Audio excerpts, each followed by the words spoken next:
Hello, and welcome to Out West, the official podcast of the Western Governors Association, a bipartisan organization representing the governors of the 22 westernmost states and territories. I'm Jim Ogsbury, Executive Director of WGA. Each year, the chair of WGA designs a project on which Western governors focus substantial energy and attention, and which produces actionable recommendations to improve life in the West. The current chair is the Honorable Jared Polis, Governor of the great state of Colorado. His WGA chair initiative is entitled The Heat Beneath Our Feet, dedicated to expanding the role of geothermal energy in the West's renewable energy portfolio. In connection with this project, governors have hosted several tours of geothermal assets and facilities throughout the West and have assembled experts and thought leaders to examine various market, technology, and policy factors affecting the development and deployment of geothermal technologies. In this episode of Out West, WGA Policy Advisor Stephen Emmons speaks with Joanna Ostrom, the Chief Operating Officer of Transitional Energy, Will Pettit, the Geothermal Discipline Lead for Baker Hughes, and Will Gosnold, a Professor of Geological Engineering at the University of North Dakota. These experts discuss the great potential of repurposing oil and gas wells for geothermal energy production and what needs to be done to expand this innovative approach to securing the West's energy future.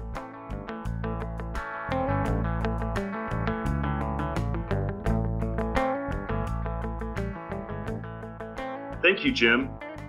Western states have long known how to tap into our geothermal resources. Earlier this year, WGA staff had the opportunity to visit the city of Boise, where they have been using geothermal heating since the 1890s. However, geothermal only makes up 0.4% of the electrical generation in the United States, and some estimates predict that we have only tapped into 0.7% of the possible geothermal resources. As our energy system transitions towards a cleaner future, the potential to tap into our geothermal resources has many people looking towards the oil and gas industry. Many of the same technologies that helped drive the shale revolution are in high demand in the geothermal industry. This has led to many cross-industry partnerships already forming. The repurposing of oil and gas wells to tap into geothermal energy could also provide a solution to clean up orphan wells in the western United States. Often occurring after companies dissolve or go to bankruptcy, orphan wells are typically low-producing oil and gas wells that are operated by the state and can be a concern for methane leaks. Repurposing these wells to tap into geothermal energy could not only make them once again productive, but also provide considerable benefit to the environment. To discuss the many ways the oil and gas industry and geothermal industry overlap, we have joining us today Joanna Ostrom, the Chief Operating Officer for Transitional Energy, Will Pettit, the Geothermal Discipline Lead at Baker Hughes, and Will Gosnold, a Professor of Geological Engineering at the University of North Dakota. Joanna, can you tell us a little bit about Transitional Energy's pilot project to generate geothermal energy at oil and gas wells in Nevada? First of all, I would just want to say thank you for the opportunity to be on this podcast. I was thrilled to see the Heat Beneath Our Feet initiative. Transitional Energy is headquartered in Denver, Colorado. We're excited to see Governor Polis really put that flag in the ground and get some real momentum behind geothermal. And I'm also excited to have this conversation with both Will and Will. So Transitional Energy was founded in early 2020 by a bunch of oil and gas folks that really saw an opportunity to take heat waste or thermal energy produced from oil and gas wells to generate electricity. This idea has been around for a long time. Folks have done this in the past. Transitional Energy was really focused on the timing of this opportunity and advances that had happened in the past 10 or 15 years in this industry, and really felt the time was right to focus on geothermal co-production. We met this operator, Grand Canyon Oil and Gas, after one of our presentations at Intercom, and they said, hey, we've got this field out in Nevada. It produces a ton of hot water. Is there anything you guys can do? We've always thought geothermal would be a great opportunity. And so we really dug into this asset they have out in Blackburn, Nevada, and they produce, 99% water, 1 to 3% oil cut, and really hot water. And it's a continuous loop production. And it was a great application of taking this thermal energy and instead of re-injecting that heat, generating electricity from it. So we applied for a DOE grant through the Wells of Opportunity. Were awarded a grant in early January of this year. and to generate 1 megawatt of geothermal power at this existing oil field out there. It was also the same location of our pilot project that we executed in May of 22 as well. So we see great potential with thermal energy produced from oil and gas wells. Quite frequently, operators pay to cool it because that heat is a nuisance. It's too hot for pipelines. So it's really just thinking about all the resources that are produced from the ground in addition to the hydrocarbons. Joanna, I know that reducing emissions at oil and gas operations is really important. Does the energy that you generate while taking advantage of that heat go towards Scope 1 emissions at some of these oil and gas operations? And when we produce a barrel of oil and gas, does that reduce the overall emissions it takes to produce that barrel? Great question. So Scope 1, right, is emissions you generate on site from a natural gas or diesel generator. And then Scope 2 is offsetting emissions you would get from fossil fuel-based electricity. We're working on a project with Interplus in North Dakota where we're going to replace a chiller that they have on site. As I mentioned, they have to pay to cool their fluids because it's too hot for pipeline. And we're able to generate electricity as well and get rid of some of their natural gas generators they have on site.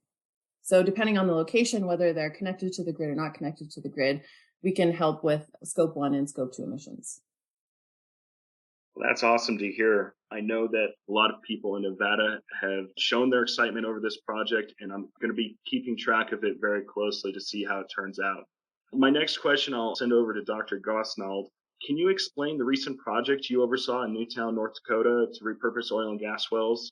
And also, might I ask, how many homes do you think that project's going to heat?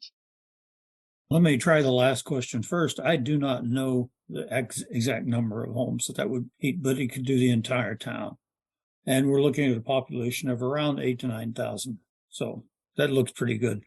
And I would like to say, too, Baker Hughes is one of our team members on a big project we've got going to establish a geothermal industry in North Dakota. We're really hoping what's going on with the Newtown project will be inspiration for a lot of other people. We've already talked to people in other cities like Williston, North Dakota, where they do have a lot of wells, a lot of opportunity to go there, and a lot hotter resource.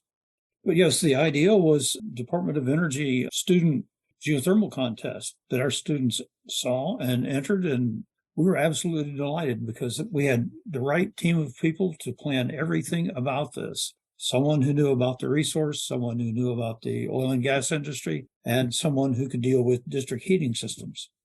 So this all went together very well. We also had a very responsible and wonderful member of the tribe as one of our team members. She was just finishing a master's degree in petroleum engineering at UND, and now she's working there with them. What we did was we simply planned what they could do, identified the resource, and laid out a plan to install the district heating system. Then the option is to go deeper, hit a hotter formation, and generate electricity. So that's it in a nutshell. That's really exciting. And so you're using an existing well to create that geothermal system. Is that an abandoned well? Is that orphan? Or is that a company that you're partnering with? Well, actually, they have several options. They have looked at abandoned wells, but they have their own wells they will probably use. I guess that'll bring me into my next question to Will from Baker Hughes. What's Baker Hughes doing to look into geothermal, and how are you guys applying some of the technology you guys have for the oil and gas industry for the geothermal industry? Well, thank you, Steve and Jim, for inviting us onto this podcast today. It's very exciting and wonderful that the Western Governors Association is really helping us get all the information about geothermal energy out there. You know, this is a fantastic energy source that's got a big, big future ahead of it because of its 24/7 baseload, clean, always on energy. So Baker Hughes is a energy technologies company. We're about $30 billion size, 80,000 people. We're considered one of the top 3 oil and gas service companies. So it's a really big move for Baker Hughes to basically say, okay, we are going to now move into the energy transition and start not just looking at geothermal in a big way, but also carbon capture and underground storage and hydrogen storage and all of those energy technologies that are going to be needed for the future in terms of this transition that we're going through. And hopefully we can talk a little bit about the big picture there, I think, with that energy transition, because it is important, I think, for everybody to realize why we're going through that transition and that geothermal is really a big part of that. So as far as Baker Hughes is concerned, I'm the global geothermal lead for resource technologies. So I look at, how resources can be explored, how we will deploy geothermal technologies, develop, new methods for understanding what those resources look like, and everything that really goes into modeling and understanding what energy you can get from those resources. We're also looking at high temperature tools, downhole, high temperature drilling, new drilling technologies. So there's a lot of technologies that are in oil and gas that can now be migrated over to geothermal and really used to help the scaling of that energy so that we can start using it in a lot more geographical areas.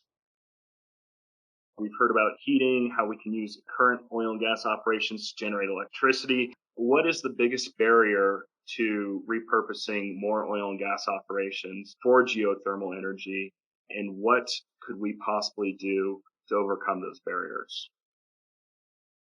I can speak to that first. For us, in general, it is getting sufficient flow to generate the amount of power we would like to generate.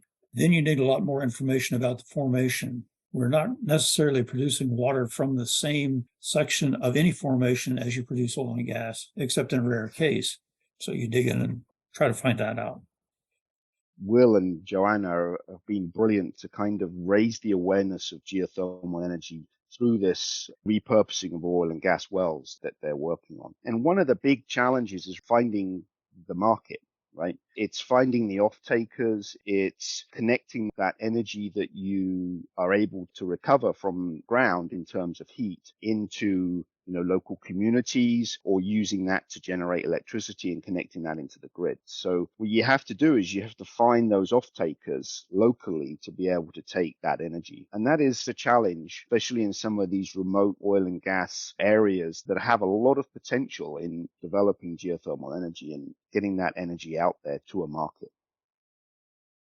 I would add that I am always optimistic, having been in the oil and gas industry myself for 17 years, the kind of innovation that happens in that industry. They've got really smart engineers and geologists. And I think getting oil and gas companies to realize they have not just an oil and gas resource, but a thermal resource as well that they can tap into will really shift a mindset. And we can get those really smart engineers and geologists and technical staff thinking about how to optimize the production of that, or evaluate the resource before they plug and abandon wells that could be great power producers or direct heat opportunities for local towns or schools nearby. So a bit of it is awareness, I think, and getting the oil and gas industry to be aware of this resource that they're already sitting on, perhaps already cooling because it's too hot for pipeline. But I really think getting that momentum will really help geothermal take off. Do further partnerships with the oil and gas industry overcome barriers of resource assessment and exploration? Will it make it easier for geothermal companies who partner with oil and gas companies and might already have some of these resources mapped out to then make decisions on where their assets need to go and possibly take down one of those cost barriers to deploying further geothermal resources?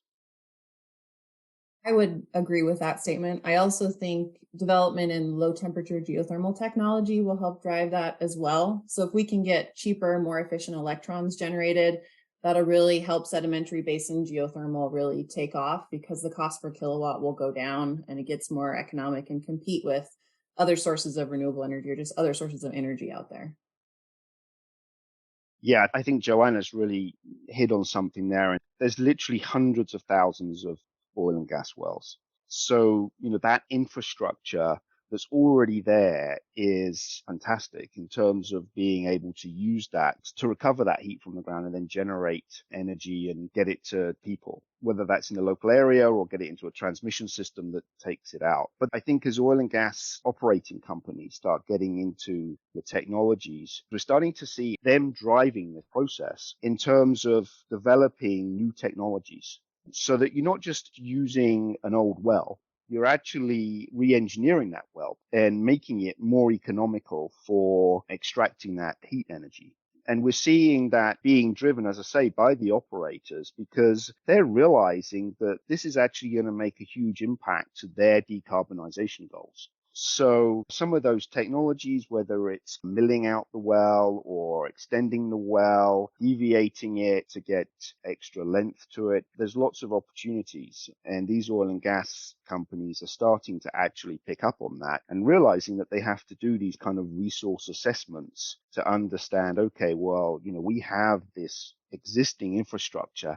How can we actually use that and extend that? We're also getting into this conversation about the oil and gas well of the future, where before these operators are actually drilling these wells in the first place to extract the oil and gas, they're also considering, okay, well, what's the end life goal of this well, and how can we then use that for geothermal? Over the next few years and decades, I think we're going to see a lot more technology development that will aid geothermal being developed from this oil and gas infrastructure. Yeah, Will and Joanna, I would ask you both about this. We started looking at the opportunities in North Dakota. We find almost all of the wells that are existing out there are 5-inch diameter wells, and you really can't pump a lot of fluid out of something like that. We looked at one field in the town of Dickinson, North Dakota.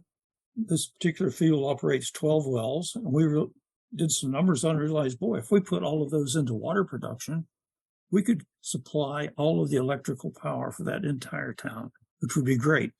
But all of their wells are small. So we would basically have to recomplete everything.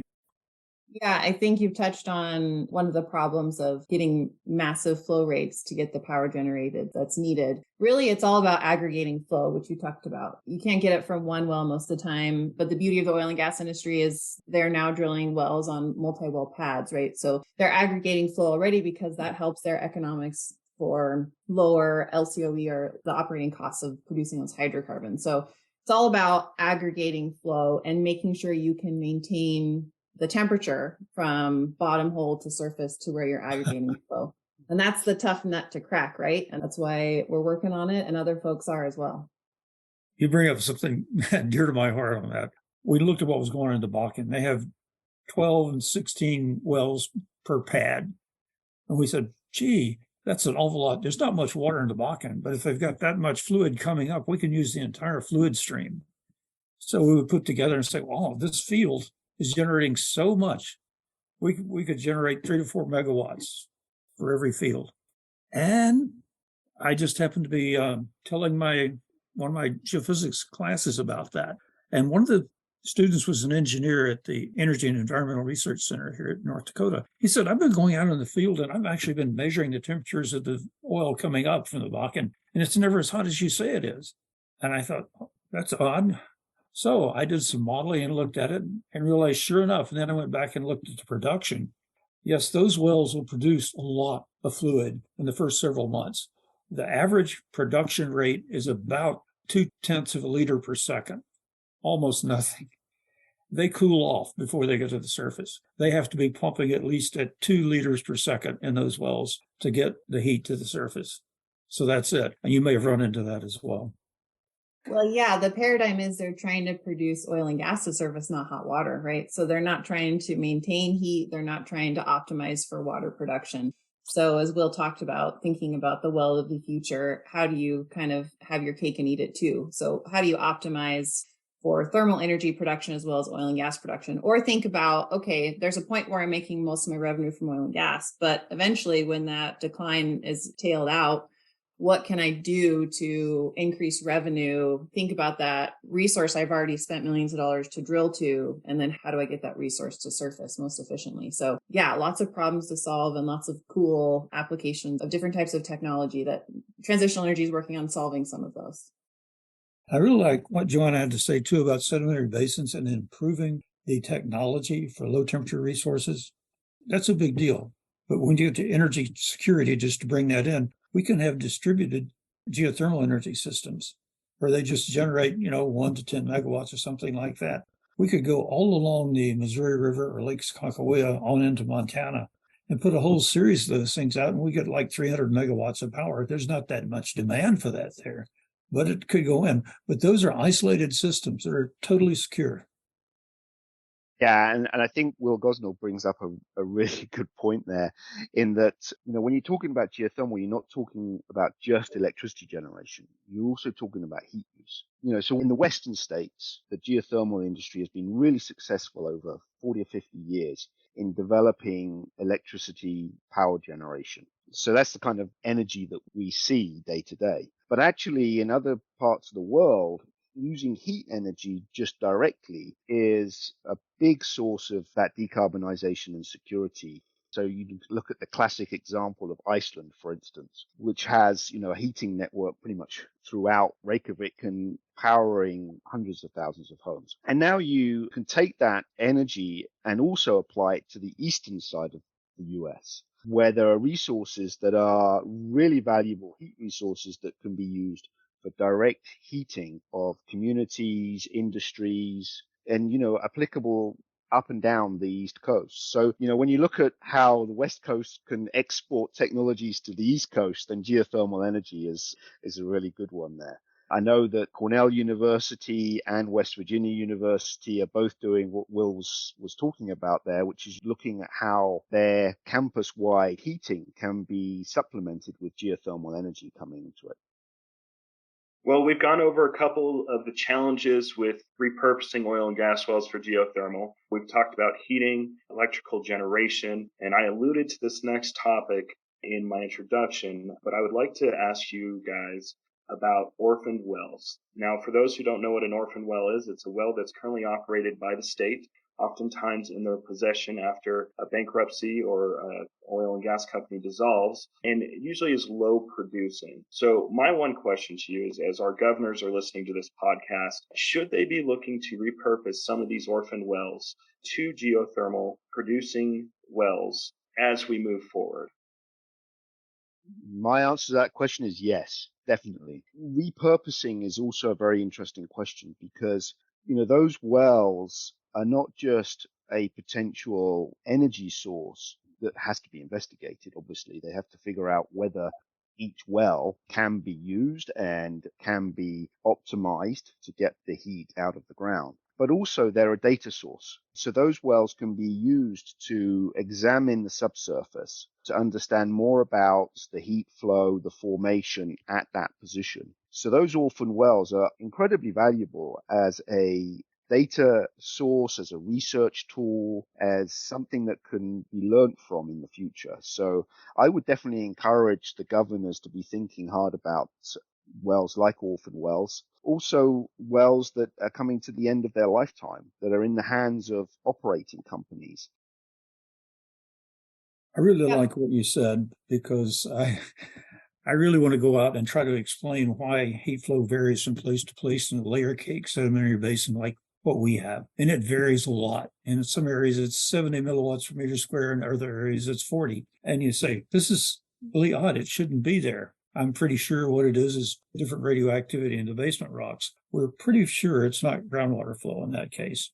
But logging the temperatures in those wells and getting samples for thermal conductivity measurements and understanding what the heat flow is would be a fantastic thing. It would really help us define the resource.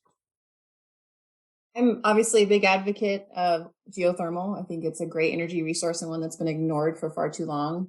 However, those well bores also can be used for carbon capture projects, other types of resources. So it's not just the geothermal industry saying, hey, let's take a second look at these wells before we plug them. There's other opportunities to use those wells for capturing carbon and storing it underground. We worked a little bit with the Colorado Oil and Gas Commission at their most recent financial assurance rulemaking, thinking about, hey, can we make a step here that before a well is plugged, let's just evaluate it. Let's evaluate it, store information on, is this a good geothermal resource? Could it be drilled to a good carbon capture resource? Just so that information is known before we spend a bunch of money to plug it, because it could be a really great well that we could use for good instead of spending more money to bury that hole we spent so much money drilling. My next question has to do with the federal government. I know that there's a lot of DOE funding in the Inflation Reduction Act, as well as the Infrastructure Investment and Jobs Act. In both those bills, we saw significant consideration for geothermal, and I think a lot of people thought that geothermal was finally getting the look that it deserved. There's a lot of funds for pilot projects, which, Joanna, I know you're pretty familiar with, but as well as some tax incentives for production of geothermal energy. How are those incentives looking? Do you think this is going to really spur some of the development and deployment of geothermal resources? And what could we currently be doing better at the federal level to help spur the development and deployment of geothermal resources? All right, I'll take on this one for you Yeah, guys. go for it. Mm-hmm. So was very impressed with the Inflation Reduction Act and what it did for geothermal. We're all very excited in the geothermal industry. I think there's a lot of investment tax credit opportunities as well as production tax credit opportunities and much less of a sunset clause, right? It was every year we had to hope that the Senate would pass a furthering of the tax credit. So there's a 10-year horizon or longer on some of these. So that really adds certainty for tax equity investment into smaller companies or even larger companies looking to invest major dollars in geothermal development. So that was very exciting. I think the IRS will have to figure out how they're going to apply some of these tax credits that they rolled out. It's clear what the intent was. It's not sure how it's going to be executed when you apply for that grant. And it's not just the geothermal industry that's experiencing that. Solar and wind are as well. So it'll be interesting to see how those are applied. We're excited to see more funding heading towards geothermal. I think the Geode project that is currently, I think, out for application, I think that'll be very exciting to see how that is rolled out. I think really bringing in oil and gas as well as the geothermal industry together to sit at the same table and figure out how to execute some large projects is really the right way to go. So we've just been thrilled as a small company to see the push to add some investment certainty and funding for smaller projects. It's been a great time to be a startup historically in the geothermal industry. So we're excited about the future opportunities. Yeah, and I'd just like to add that from Baker Hughes' standpoint, we see a lot of projects from a lot of different operators. And, a lot of those are being spurred on by the fact that these tax incentives have been brought in. And any incentive at the federal level to basically help with the effort for energy transition and decarbonization has got to be good, because that is the key point in that energy transition, is to reduce our carbon output and help mitigate climate change. Then you also have the energy security considerations that we're all seeing right now, that we really need to increase that security of our energy supplies. And geothermal is a great energy source for helping with that, as well as all of the other aspects you hear about, the grid stability and so forth. So all of those federal incentives are a really great thing for bringing on geothermal projects for sure. On the research side, the Department of Energy is doing some really fantastic projects, not just through the GTO, the Geothermal Technologies Office, but also through OSED, which is the Office of Clean Energy Demonstration. They are, bringing on a lot of clean energy research, development, and deployment, and we're seeing that coming through to research projects. And also I'd like to call out the states, because there's really good research funding opportunities through the Western states. California is one that we have direct knowledge of and direct application to us through the California Energy Commission. They're bringing a lot of really great projects online through their research funding. You've got the lithium in Southern California and also demonstration projects in Northern California. So there's really good incentives right now for helping develop geothermal energy. Geothermal projects that the Department of Energy has been supporting have done a great deal to raise the visibility of geothermal. A lot of people are learning about it and putting it together. Energy and climate, they're the big issues today. And it is great putting it together. I'm just going to tail in here because I was something that Will brought up. I was thinking about carbon reduction and something the federal government can do. And it was brought up during COP27, I believe, this thought of the US developing a carbon credit market, because if there's additional value that can be created from reducing of carbon on a system that everyone acknowledges and believes is accurate and fair, the whole world will benefit, because if we reduce carbon, there's value created and it reduces emissions, global emissions. So this is a little bit far reaching and outside the geothermal space, but I do think a US-led carbon credit market would really help get geothermal, oil and gas companies, all sorts of things really kicked off, because then there's a defined market that you can sell those credits on and get additional value. Those are all wonderful things to hear. I know we're coming up on our time here, so I just wanted to say a special thank you to Will Pitta with Baker Hughes, Dr. Will Gosnold with University of North Dakota, and Joanna Ostrom with Transitional Energy. Thank you all for joining us today, and we look forward to seeing the rest of our listeners on our next Out West podcast.